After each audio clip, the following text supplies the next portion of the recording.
మంచిర్యాల పట్టణంలోని మాజీ ఎమ్మెల్యే దివాకర్ రావు నివాసం వద్ద బీఆర్ఎస్ నాయకులు గణతంత్ర వేడుకలను నిర్వహించారు. మాజీ ఎమ్మెల్యే దివాకర్ రావు జాతీయ జెండాని ఆవిష్కరించారు. ఈ సందర్భంగా వారు మాట్లాడుతూ ప్రజలందరికీ గణతంత్ర దినోత్సవ శుభాకాంక్షలు తెలిపారు. లౌకికత్వం, సమానత్వమే రాజ్యాంగ ముఖ్య ఉద్దేశమని ఆయన వ్యాఖ్యానించారు. ఈ కార్యక్రమంలో బీఆర్ఎస్ పార్టీ నాయకులు, కార్యకర్తలు పాల్గొన్నారు.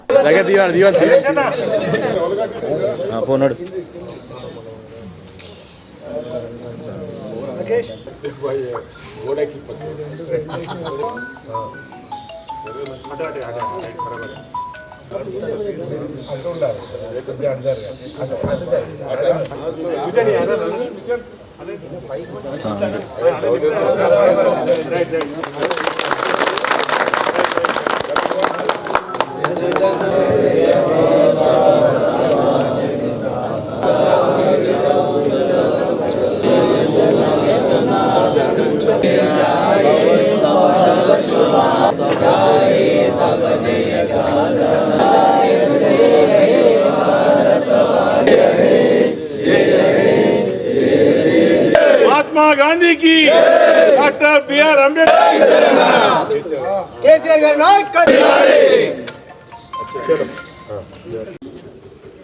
భారతదేశానికి స్వాతంత్రం వచ్చిన తర్వాత ప్రపంచ దేశాలకు దిక్సూచిగా ఉండే ఒక మంచి ప్రజాస్వామ్య దేశంగా ఆనాడు రాజ్యాంగం నిర్మాణం చేసి ఈరోజు ప్రపంచ దేశాలతోటి పోటీ పడుతుంది భారతదేశం. అంటే ఆనాటి రాజ్యాంగం డాక్టర్ బి.ఆర్. అంబేద్కర్ గారి నేతృత్వంలో చాలా సంవత్సరాలు అధ్యయనం చేసి బ్రహ్మాండమైన రాజ్యాంగం మరి ఈ దేశానికి ఒక దిక్సూచిగా ఈనాటి గణతంత్ర దినోత్సవం యావత్ దేశంలో ఘనంగా జరుపుకుంటున్నాం.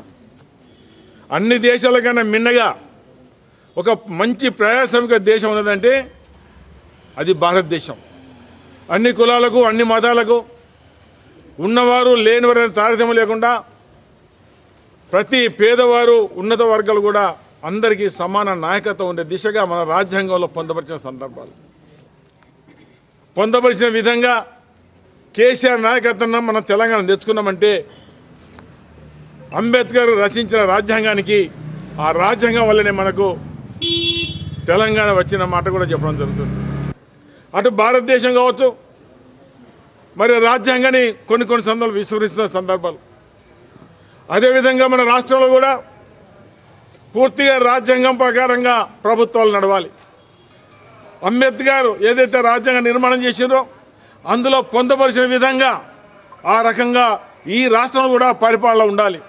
కానీ మధ్యకాలం చూస్తున్నాం, అటు భారతదేశంలో ఇటు తెలంగాణ రాష్ట్రంలో రాజ్యాంగాన్ని విస్మరించి రాజ్యాంగబద్ధంగా చేయవలసిన ప్రభుత్వాలు రాజ్యాంగ వ్యతిరేకంగా ప్రభుత్వాలు పనిచేస్తున్నాయి.